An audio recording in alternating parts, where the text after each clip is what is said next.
উপাচার্য ডক্টর নাজমুল হাসান কলিমুল্লাহকে আটক করা হয়েছে। শেষ খবর অনুযায়ী তাকে কারাগারে পাঠানো হয়েছে এবং এই বিষয়টি নিঃসন্দেহে টক অফ দ্য কান্ট্রিতে পরিণত হয়েছে। প্রশ্ন হচ্ছে, কেন টক অফ দ্য কান্ট্রিতে এই খবরটি পরিণত হলো? কেন মানুষের এত বিশেষ আগ্রহ? ডক্টর নাজমুল হাসান কলিমুল্লাহ একজন পরিচিত মুখ এই কারণেই। ডক্টর নাজমুল হাসান কলিমুল্লাহ একজন শিক্ষক, তার বিরুদ্ধে দুদক মামলা করেছে দুর্নীতির অভিযোগে, এই কারণে নাকি এর পিছনে অন্য কোনো কারণ রয়েছে? অবশ্যই টক অফ দ্য কান্ট্রিতে পরিণত হওয়ার জন্য বিশেষ কারণ তো রয়েছে, আসছে সেই বিষয়ে। তাকে আটক করলো কারা? ঢাকা মেট্রোপলিটন পুলিশের গোয়েন্দা বিভাগ বৃহস্পতিবার সকালে মোহাম্মদপুরের বাসা থেকে তাকে আটক করে নিয়ে যায়, দুদকের হাতে হস্তান্তর করে। দুদক তাকে আদালতে তোলে এবং আদালতের নির্দেশে তাকে কারাগারে পাঠানো হয়। এই হচ্ছে মোদ্দা কথা। এখন কি কারণে, কোন মামলায় তাকে আটক করা হলো এটিও আপনারা জেনেছেন। 2025 সাল অর্থাৎ চলতি বছরের 18 জুন তার বিরুদ্ধে বেগম রোকেয়া বিশ্ববিদ্যালয়ে উপাচার্য থাকাকালীন অর্থ আত্মসাতের অভিযোগে তার বিরুদ্ধে একটি মামলা হয়েছে, তিনি সহ আরও 5 জনের বিরুদ্ধে। এবং দুদক যে ধারায় মামলাটি করেছে সেটি আমি যতদূর জানি নন বেইলেবল, অতএব তার জামিন সহজে হবে না এমনটি ধরে নেওয়া যেতে পারে। কথা হচ্ছে, এ ধরনের অভিযোগ যাদের বিরুদ্ধে থাকবে প্রমাণ সাপেক্ষে যে কারোর বিরুদ্ধেই প্রচলিত আইনে অবশ্যই সরকার যে কোনো ব্যবস্থা গ্রহণ করতে পারে আইন মোতাবেক।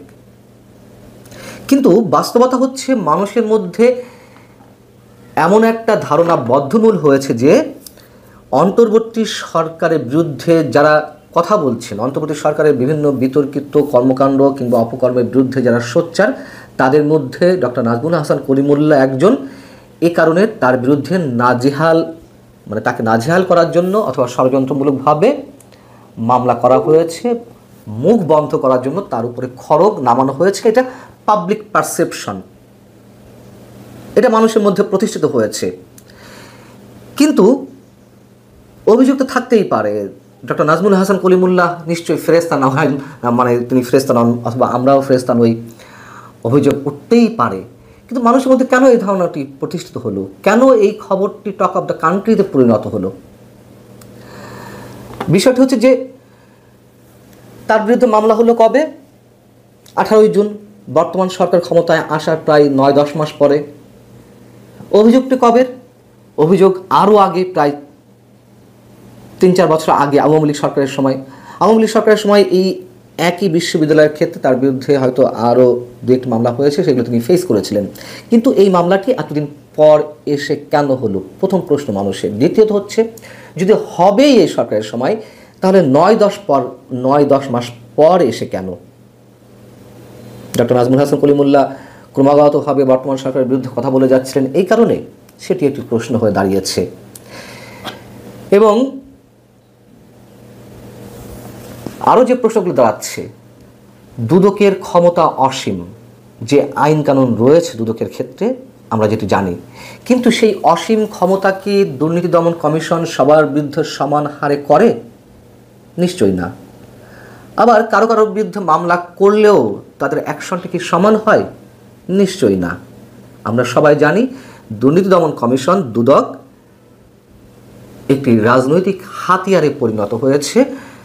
যখন যে দল ক্ষমতায় থাকে বা যে গোষ্ঠী ক্ষমতায় থাকে, তখন বিরোধী মতকে দমন করার জন্য অথবা বিরোধী দলের নেতাকর্মীদের নাজেহাল করার জন্য দুদককে সরকার ব্যবহার করে থাকে। এবং সেই ধরনের অভিযোগ বর্তমান সরকারের বিরুদ্ধেও রয়েছে। পার্থক্যটা হচ্ছে এই যে, বর্তমান সরকারের তো নির্দলীয় নিরপেক্ষ থাকার কথা, তারা সেটি পারছে কিনা? পারছে না।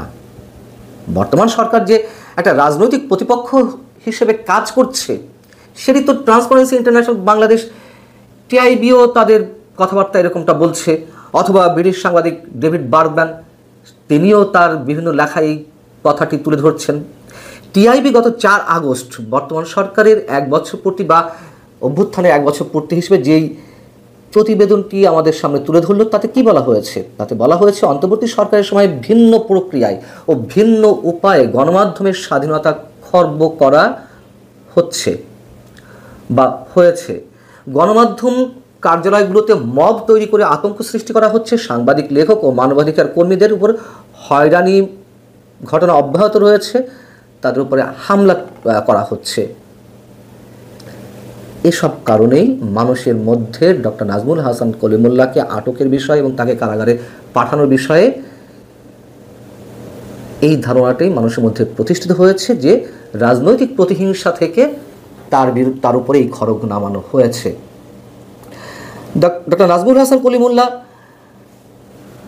আওয়ামী লীগ সরকারের শেষ সময়ের দিকেও সোচ্চার ছিলেন আওয়ামী লীগের বিভিন্ন অপকর্মের বিরুদ্ধে, বিতর্কিত কর্মকাণ্ডগুলোর বিরুদ্ধে। অন্তত যে কজন মানুষ কথা বলেছেন সে সময় তিনি তাদের মধ্যে একজন, এটাও চরম সত্য কথা।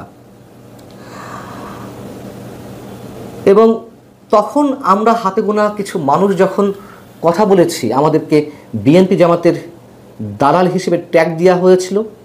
এখন আবার যারা আমরা কথা বলছি তাদেরকে ঠিক একইভাবে ফ্যাসিবাদের দোসর হিসেবে ট্যাগ দেওয়া হচ্ছে। সরকারের পক্ষ থেকে দাবি করা হচ্ছে যে এই সময়টি হচ্ছে সর্বকালের সেরা সময়, যখন মানুষ মুক্ত কণ্ঠে কথা বলতে পারছে সরকারের বিরুদ্ধে। যে কেউ যে কোনো স্থানে যে কোনো মাধ্যমে কথা বলতে পারে, সরকার বাধা হয়ে দাঁড়াবে না। এই কি তার নমুনা? যদি তাই হয়ে থাকে, public perception doctor Nazmul Hasan কলিমুল্লাহর বিষয়ে যেটি প্রতিষ্ঠিত হয়েছে, এক্ষেত্রে একটি উদাহরণ উল্লেখ না করলেই নয়। গত কয়েকদিন আগে আমরা দেখলাম যে জনকণ্ঠ অফিস ভবন দখল করে নেওয়া হলো। কী কারণে? সেই একইভাবে ফ্যাসিবাদের দোসর ট্যাগ দিয়ে বিশেষ একটি গোষ্ঠী জনকণ্ঠ দখলে নিয়ে নিল। বাংলাদেশের স্বাধীনতার পর গত 54 বছরের ইতিহাসে আমরা জানি বিভিন্ন সরকার গণমাধ্যমের কণ্ঠ রোধ করতে হয় কোনো কোনো গণমাধ্যম বন্ধ করে দিয়েছে, সাংবাদিকদের উপরে খড়গ হস্ত নামিয়েছে। কিন্তু জনকণ্ঠের মতন কোনো ব্যক্তিগত প্রতিষ্ঠান অন্য কোনো ব্যক্তি, অন্য কোনো গোষ্ঠী দখল করে নিয়েছে, এই ইতিহাস তো আমাদের সামনে নেই। এখন তো সেই ইতিহাসও আমাদের সামনে রচিত হচ্ছে। এবং তারই ধারাবাহিকতায় টিআইবির আরও কয়েকটি তথ্য আপনাদের সামনে তুলে ধরি। টিআইবি তার ওই একই প্রতিবেদনে যেগুলো উল্লেখ করেছে সেটি হচ্ছে অন্তত 150 জন সাংবাদিক চাকরিচ্যুত হয়েছে বর্তমান অন্তর্বর্তী সরকারের সময়। 24 জনের বেশি গণমাধ্যম কর্মীকে পদ থেকে অপসারণ করা হয়েছে। 8টি সংবাদপত্রের সম্পাদক এবং 11টি বেসরকারি টেলিভিশন চ্যানেলের বার্তা প্রধান বরখাস্ত হয়েছেন।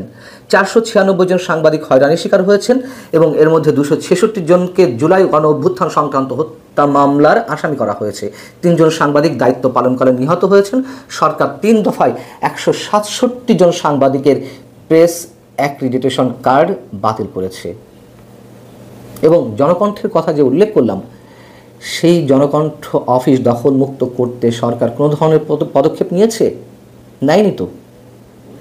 সেই জায়গা থেকে বলছি যে মানুষের মধ্যে ডক্টর নাজমুল হাসান কলিমুল্লাহকে গ্রেপ্তার এবং কারাগারে পাঠানোর ক্ষেত্রে যদি রাজনৈতিক প্রতিহিংসার বিষয়টি স্টাবলিশড হয়ে থাকে, তাতে খুব অযৌক্তিক কিছু বলা হবে। সবশেষ আরেকটা কথা বলি, যদি সত্যি এই জায়গা থেকে ডক্টর নাজমুল হাসান কলিমুল্লাহকে সরকার গ্রেপ্তার বা কারাগারে পাঠিয়ে থাকে, যদি মানে এই প্রতিহিংসা থেকে হয়ে থাকে, তাহলে বলবো এগুলো করে কোনো সরকারই পার পায়নি, আখেরে কোনো লাভ হয়নি। এবং সরকারের মধ্যে এই মানসিকতা অবশ্যই রয়েছে, টিআইবি উল্লেখ করেছে, সেটি সরকারের জন্য বুমেরাঙি হবে। যদিও আমরা আশঙ্কা করতে পারি আরও অনেকের বিরুদ্ধেই, যারা সোচ্চার বিভিন্ন অপকর্ম বা বিতর্কিত কর্মকাণ্ডের বিরুদ্ধে যারা কথা বলছেন, তাদের অনেকের বিরুদ্ধেই এই ধরনের খড়গ হস্ত নেমে আসতে পারে।